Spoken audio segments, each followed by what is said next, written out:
జనసేన ఆవిర్భావ దినోత్సవంలో మాజీ మంత్రి ప్రకాశం జిల్లాకు చెందిన సీనియర్ నేత బాలినేని శ్రీనివాసరెడ్డి గారు మాట్లాడుతూ గత ప్రభుత్వంలో ఉన్నటువంటి ఎమ్మెల్యేలందరి మీద విచారణ జరిపించాలని, అందరూ అవినీతికి పాల్పడ్డారని, తనతో సహా అందరి మీద విచారణ జరిపించాలని ప్రస్తుతం ఉన్నటువంటి ప్రభుత్వాధినేత చంద్రబాబు నాయుడు గారిని కోరడం జరిగింది. అదేవిధంగా తాను మాట్లాడుతూ గత ప్రభుత్వంలో తనకు తన యొక్క వియ్యంకుడికి మధ్య ఉన్నటువంటి ఆస్తు తగాదాలను జగన్మోహన్ రెడ్డి గారు జోక్యం చేసుకొని నాకు అన్యాయం చేసినాడు, ఒక రకంగా చెప్పాలంటే ఆ ఆస్తులన్నీ లాక్కున్నాడు అన్నాడు. Okay, right. బాలినేని శ్రీనివాసరెడ్డి గారు, మీరు చెప్పేది నిజమే అయితే మీరు అధికారంలో ఉన్నప్పుడు, అంటే గత ప్రభుత్వం వైసీపీ అధికారంలో ఉన్నప్పుడు, మీరు మంత్రిగా ఉన్నప్పుడు ఇదే ఆరోపణలు గిన చేసి ఉండింటే ఎంతో కొంత నమ్మే అవకాశం ఉంటుంది. మీరు పార్టీ నుంచి బయటికి పోయిన తర్వాత మీకున్న ఇబ్బందుల దృష్ట్యా ఇలాంటి మాటలు మాట్లాడితే ఎవరు నమ్ముతారు? మీకు నీతి నిజాయితీ ఎక్కడుంది అనుకోవాలి? మీరు చేసే ఆరోపణలకు హేతుబద్ధత ఎక్కడ ఉంది? అదే మీరు ఆ పార్టీలో ఉండగా చేసి ఉంటే ఎంతో కొంత నమ్మే అవకాశం ఉంది కదా. అయినప్పటికీ మీరు ఇప్పుడు కూటమిలో భాగంగా ఉన్నారు. మీ చేతనైతే విచారణ చేసి మీరు ఏదైతే అంటున్నారో జగన్మోహన్ రెడ్డి మీ ఆస్తుల విషయంలో మీకు అన్యాయం చేసినాడని జగన్మోహన్ రెడ్డి మీద కేసు పెట్టి చట్టం ముందు శిక్షించే విధంగా ప్రజల ముందుగా దోషిగా నిలబెట్టేటువంటి అవకాశం ఉంది. నీకు నీతి నిజాయితీ ఉంటే ఆ పని చేయి, లేకపోతే అందరిలా ఆరోపణలు చేసి బురద తల్లి రాజకీయాలు చేద్దాం అనుకుంటే కుదరదు. ఇంకా మీరు ఏం మాట్లాడుతున్నారు? ఒక రకంగా చెప్పాలంటే మీకు బుర్ర ఉందో అనుభవం ఉందో, అసలు రాజకీయాలు తెలుసునో తెలియదో అనుకోవాలి. జగన్మోహన్ రెడ్డి గారు తండ్రిని అడ్డం పెట్టుకొని సీఎం అయిందా? ఎక్కడున్నావు స్వామి నువ్వు?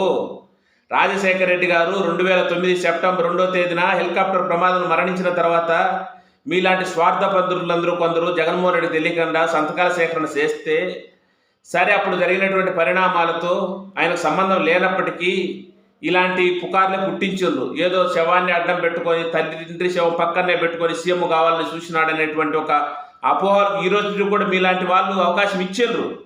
కానీ ఆ రోజు జరిగింది వేరు, ఆయనకు తెలియదు.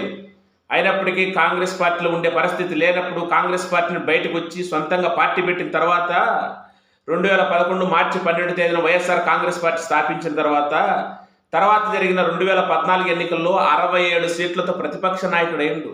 తర్వాత 2019లో 151 సీట్లతో సీఎం అయిండు. అంటే వాళ్ళ తండ్రి చనిపోయిన వెంటనే కాంగ్రెస్ పార్టీలో సీఎం కాలేదు స్వామి. చూసుకోండి ఒకసారి. 5 ఏళ్ల పాటు ప్రతిపక్ష నాయకుడిగా ఎన్నో అవమానాలు, ఎన్నో ఇబ్బందులు, జైళ్ళు, బెయిళ్ళు, అనేక రకాల కష్టాలు పడి సొంత పార్టీ ద్వారా సీఎం అయిండు. ఇంకా ఏమంటున్నారు? పవన్ కళ్యాణ్ గారు స్వశక్తితో ఎదిగి ఈ స్థాయికి వచ్చిందంట. ఏ స్థాయి స్వామి? డిప్యూటీ సీఎం అనేది చేతికున్న 6వ వేలు లాంటిది. ఒక ఎమ్మెల్యేగా గెలిచో లేదు మీరు అనుకున్న గొప్పతనమైనటువంటి డిప్యూటీ సీఎం అయితే ఏం సాధించినట్టు? స్వశక్తితో. ఏం స్వశక్తి? ఒంటరిగా పోటీ చేసిండ్రా? ఒంటరిగా పోటీ చేస్తే 2 సార్లు ఎమ్మెల్యే కూడా కాలేకపోయింది స్వామి మీ నాయకుడు పవన్ కళ్యాణ్ గారు.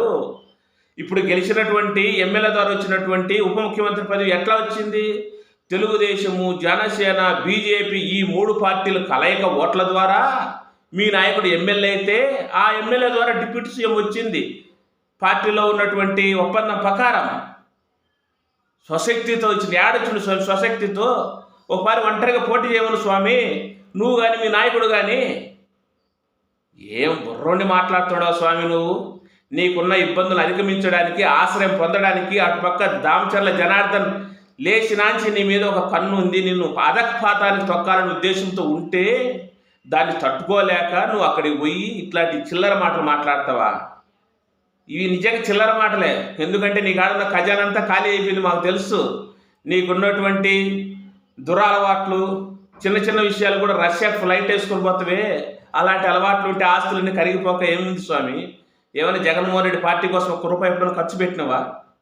పోనీ పార్టీ నియోజకవర్గాలు జిల్లా స్థాయిలో మొత్తం నీకు పెద్ద నాయకుడివి కదా, పక్కన కాన్స్టిట్యున్సీల నాయకులకి ఎవరికైనా ₹1 దానం చేసినవా, సాయం చేసినవా? పార్టీ పరంగా ఏమి లేదే. నీకున్నటువంటి దురలవాట్లు, నీకున్నటువంటి ఒక రకంగా చెప్పకూడదు కానీ వాటి ద్వారా నీ ఆస్తిని కరిగించుకొని నిజంగా చెప్పాలంటే చిల్లిగా కూడా లేదు. ఇప్పుడు నిజంగా నువ్వు బతకడానికి కూడా చాలా కష్టంగా ఉంది. ఇలాంటి పరిస్థితుల్లో ఏదో పవన్ కళ్యాణ్ మంచి చేస్తుంటే ఆయన స్టార్డమ్ను అడ్డం పెట్టుకొని అది ఎంత సిగ్గు శలము లేకుండా చిల్లర మాటలు మాట్లాడుతుండ్రు. పార్టీ మారింది రాజకీయాల కోసం కాదు, సినిమా కోసం అంట. ఏం చేస్తాం మరి? లాస్ట్గా అదన్నా తీసుకొని ఏదో బతుకుదామని. నీ బతకడం కోసమై ఏరే వాళ్ళ బతుకులను బదార్పాలన చేయొద్దు. బాలినేని శ్రీనివాసరెడ్డి గారు, మీకు ఆల్రెడీ ఎలక్షన్స్ ముందు తెలుసు. ఎలక్షన్స్ ముందు మీరు చేతులు ఎత్తేసినటువంటి వ్యక్తి. ఏమన్నారో బాగా గుర్తుకు తెచ్చుకోండి. అటు పక్క ఒక సామాజిక వర్గానికి భయపడి వాళ్ళు రేపు రోడ్ల మీదకి వచ్చి మనం రాజకీయాలు చేయగలుగుతామని భయపడిన పిరికి పంద చిల్లరి మాటలు మాట్లాడిన ఒక వ్యక్తివి నువ్వు. ఈరోజు రాజశేఖర రెడ్డి గురించి, జగన్మోహన్ రెడ్డి గురించి మాట్లాడేంత స్థితి నీకుందా సార్? పవన్ కళ్యాణ్ గారు స్వశక్తితో ఎదగలేంగా. సరే, భవిష్యత్తులో ఎదుగుతాడేమో చూద్దాం. ఏం స్థాయి? ఒక ఎమ్మెల్యే అయితే ఏదో పెద్ద సాధించినట్టుగా రాష్ట్రానికి సీఎం కామను. ఇంకా ఏమంటారు మీరు? భవిష్యత్తులో జగన్మోహన్ రెడ్డి సీఎం కాలేడంట. అబ్బో, నువ్వేమన్నా ఈ రాష్ట్రం మొత్తాన్ని శాసించేంత స్థాయి ఉండే స్వామి నీకు? ఆ స్థాయి ఉంటే నిన్న గెలిచాలి కదా ఎమ్మెల్యేగా.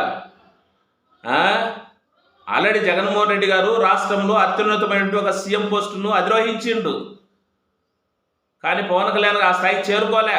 ఆ స్థాయికి చేరుకోవాలంటే చాలా ఇబ్బందులు ఉన్నాయి. ఒంటరిగా రాలేరు, ఒంటరిగా వచ్చి ఎమ్మెల్యే కూడా గెలవలేరు. కూటమిగా ఉంటే అటు పక్క పెద్ద పార్టీ ఉంది, తెలుగుదేశం ఉంది, చంద్రబాబు నాయుడు గారు ఉన్నంత వరకు సాధ్యం కాదు. ఆ తర్వాత లోకేష్ గారిని ఇచ్చారని గ్యారంటీ లేదు. ఇది మీ యొక్క స్థితి, ఉన్న దుస్థితి. అవన్నీ బేరే చేసుకోకుండా మైక్ దొరికింది కదా అని చేతులు వణుకుతూ ఇంత అనుభవం రాజకీయ నాయకుడు ఎవరైనా అట్లా మాట్లాడతారా స్వామి? ఒకటో తరగతి పిల్లోడు మాట్లాడినట్టు. ఏంది నీ రాజకీయ నీతి, నీ రాజకీయ అనుభవము? దేనికి? కొంచెం చూసుకొని మాట్లాడేటప్పుడు నువ్వు జగన్మోహన్ రెడ్డి మీద చేసిన ఆరోపణలు నిరూపించలేకపోతే, నీకు నిజంగా ప్రజాస్వామ్యం పట్ల గౌరవం ఉంటే, ప్రజలంటే చిత్తశుద్ధి ఉంటే అది నిరూపించు. లేకపోతే నీకు ఏ విధమైన శాస్తి జరుగుతుందో భవిష్యత్తులో నువ్వే చూస్తావు. గుడ్డిగా మన యొక్క సేఫ్ సైడ్ కోసము ఏరే వాళ్ళ మీద ఆరోపణలు చేయడం మంచిది కాదు. గుర్తుపెట్టుకో.